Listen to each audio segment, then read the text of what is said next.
തുലാക്കൂറുകാരെ സംബന്ധിച്ച് അവിടെ ചിത്തിരയുടെ പകുതി ഉണ്ട്, ചോതി വിശാഖത്തിന്റെ മുക്കാൽ ഭാഗവും അതിലുണ്ട്. അത്രയും നക്ഷത്രങ്ങളുണ്ട്. അവരെ സംബന്ധിച്ച് 6ലേക്കാണ് ശനീശ്വരൻ വന്നിരിക്കുന്നത്. അപ്പം 6ാം ഭാവത്തിലേക്ക് ശനി വരുന്നത് ഏറ്റവും നല്ലൊരു ഭാവമാണ്. ഇത്രയും നാൾ അവർക്ക് 5ലായിരുന്നു, മനസ്സിന്റെ ഭാവത്തിലായിരുന്നു. കുറേ അധികം ടെൻഷൻ ഉണ്ടായിട്ടുണ്ട്. അപ്പോൾ വളരെയധികം ബുദ്ധിമുട്ടുകളൊക്കെ ഈ തുലാക്കൂറുകാർ ഈ ഒരു വർഷം അനുഭവത്തിലുണ്ടായിരുന്നു.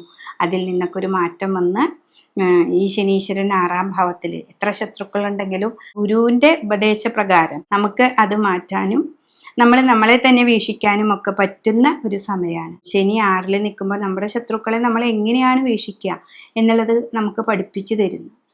അപ്പോൾ നമ്മുടെ ശത്രുവാണോ മിത്രമാണോ എന്നല്ല, നമ്മുടെ വാക്കുകളിലൂടെ പോയിട്ടാണെങ്കിലും എന്ത് കാര്യത്തിനും നമ്മളെ എങ്ങനെയാണ് ഒരു കാര്യം സോൾവ് ചെയ്യുന്നതെന്നൊക്കെ നമുക്ക് ശനീശ്വരൻ ഒരു അറിവ് തരുന്നതാണ്. 2.5 വർഷക്കാലം ഉണ്ടല്ലോ. അപ്പോൾ സാമ്പത്തികമായ വിഷയങ്ങളാണ് അവിടെ. അപ്പോൾ 6ാം ഭാവം ശത്രു രാശിയും കൂടിയുണ്ട്. ശനി പാപഗ്രഹമായത് കൊണ്ടാണ് നമുക്കത് നല്ലതെന്ന് പറയുന്നത്. പക്ഷെ സാമ്പത്തികമായിട്ട് ഇടപാടുകൾ നടത്തുമ്പോൾ വളരെയധികം ശ്രദ്ധിക്കണം.